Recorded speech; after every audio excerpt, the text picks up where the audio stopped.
Hello, China's defense minister has issued a stark warning. Foreign interference in Taiwan is, quote, doomed to fail. Wei Fenghe's address at the Shangri-La Dialogue in Singapore focused on Beijing's stance on Taiwan. Tensions between China and the U.S. are front and center on the last day of the summit. On Saturday, the U.S. Defense Secretary Lloyd Austin accused Beijing of intimidation and aggression towards Taiwan. China says the island's reunification with the mainland is inevitable.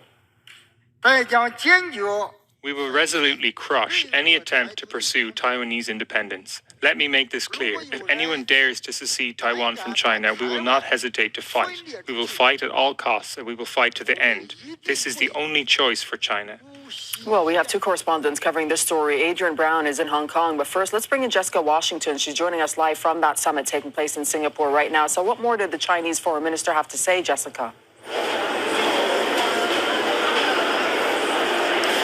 In just a short speech, he covered a range of topics, mostly discussing the regional flashpoints. But throughout the speech, he made a point of really contrasting the way China describes the U.S. approach in the Asia-Pacific versus what Beijing's approach is. He characterized Beijing's approach as one that is inclusive, one that is supportive to helping the region develop, one that has serious ties with the region and is respectful of the region, versus the way he characterized Washington as a meddling, unhelpful partner in the region. Apart from, of course, those strong quotes on Taiwan, the minister also talked about other contentious issues, such as the South China Sea. He raised that he himself and his counterparts in ASEAN have successfully been able to manage these issues, and that freedom of navigation is in fact not under threat, as the U.S. minister said yesterday in his address. He also added, when talking about the South China Sea, that it is important that countries that are actually in the region should prevent countries that are outside the region from turning these waters into troubled seas. So throughout the speech, really a message that the Asian region is for Asia to manage, and that the U.S. should really not meddle in its affairs. China also the Chinese minister also throughout the speech accused Washington of attempting to bully China. That was something that he alluded to many times throughout the speech. He also stressed that Beijing would never bully other countries in the region, and he really stressed that that is the point of difference between Washington and Beijing's approach. All right, thank you so much. Jessica Washington reporting for us from Singapore.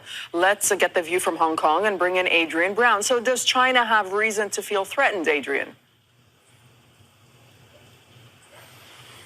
Well, we've heard talk before about war over Taiwan, not just from China, but also, of course, from the United States. It's been going on for decades. We've heard this hostile language time and time again.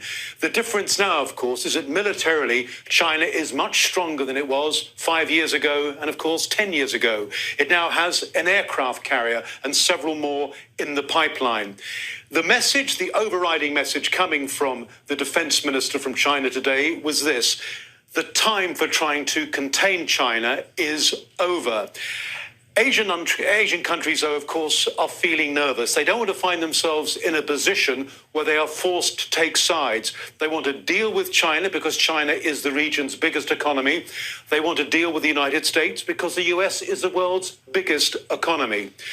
China is also concerned about something else. It's what it says is a NATO-style security bloc that the United States wants to establish in this region. Now, that bloc would comprise Japan, Australia, India, and the United States. And China has accused the United States of trying to hijack countries in this region.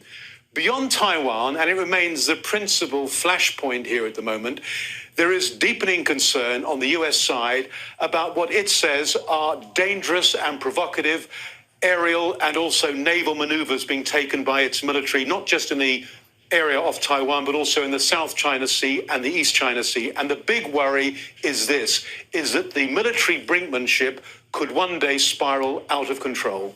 All right, thank you so much. Adrian Brown reporting from Hong Kong.